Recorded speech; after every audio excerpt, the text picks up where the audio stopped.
আমি সজীব জয় বলছি।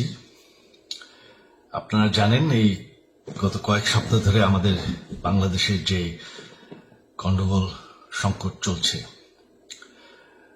এই যে ছাত্রদের কোটা বিরোধী আন্দোলন, কোটার বিরুদ্ধে আমরাও ছিলাম। শুরু থেকেই আমাদের সরকার কোটা সরিয়ে দিয়েছে, আমাদের সরকার তাদের সম্পূর্ণ দাবি মেনে নিয়েছে। এটা আদালতের একটা রায় ছিল, এটা আমাদের সরকারের করা ছিল না। তাও আমরা অ্যাপিল করে দ্রুত এই কোটা তুলে দেই। তাতেও আন্দোলনকারীরা সন্তুষ্ট না।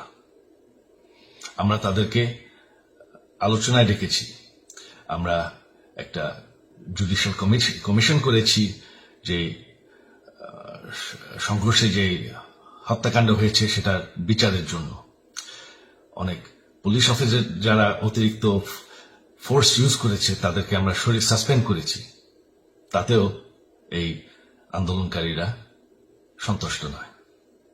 আমরা যতই ছাড় দেন, প্রধানমন্ত্রী নিজেই তাদেরকে ডেকেছেন যে আসেন আমরা আলোচনায় বসি, তাতেও তারা সন্তুষ্ট না।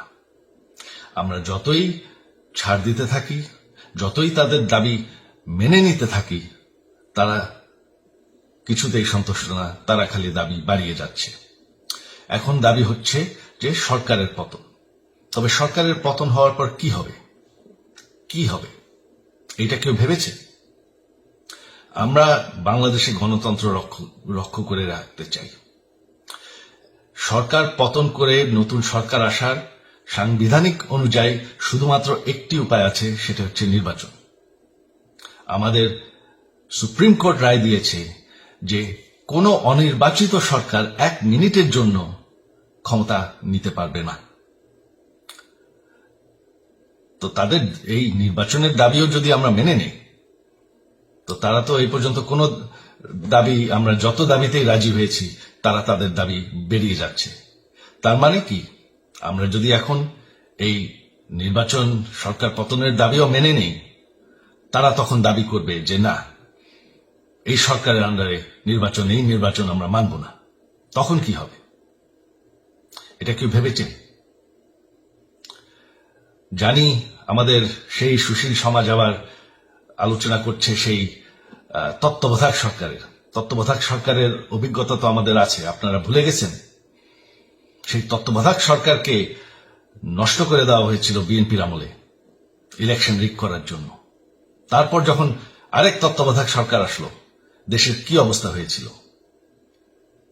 শেষমেশ সবথেকে বড় কথা যে আমাদের সংবিধানে স্পষ্ট বলা আছে এবং আমাদের সুপ্রিম কোর্ট রায় দিয়েছে যে অনির্বাচিত সরকার 1 মিনিটের জন্য দেশের ক্ষমতায় থাকতে পারবে না। আমরা আওয়ামী লীগ, আমরা আন্দোলন করেছি, আন্দোলন করে এই দেশকে স্বাধীন করেছি, আন্দোলন করে গণতন্ত্র ফিরে এনেছি, আন্দোলন করে আমরা দেশের উন্নয়ন করেছি। আপনারা যে বঙ্গবন্ধুর মেয়ে শেখ হাসিনার বিরুদ্ধে বলছেন, আজকে শেখ হাসিনা না থাকলে বাংলাদেশ এতদূর আসতে পারত? অসম্ভব। কেউ কল্পনা করতে পারে না যে বাংলাদেশ এরকম উন্নতি করবে, এরকম উন্নয়ন হবে। ঠিক আছে, শেখ হাসিনার পর আপনাদের কি হবে সেটা আমারও চিন্তার বিষয় না, আমার পরিবারের আর চিন্তার বিষয় না, আপনারা বুঝবেন। তবে এইভাবে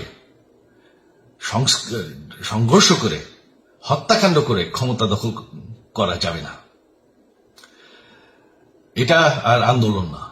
যখন পুলিশ হত্যা করা হচ্ছে, নিরীহ মানুষের উপর হত্যাকাণ্ড চলছে, মানুষের বাসায় আগুন দেওয়া হচ্ছে, জার্নালিস্টদেরকে হত্যা করা হচ্ছে, এটা হয়ে গেছে সন্ত্রাস। আর সন্ত্রাস মোকাবেলা শুধুমাত্র একটি ভাবে করা যায়।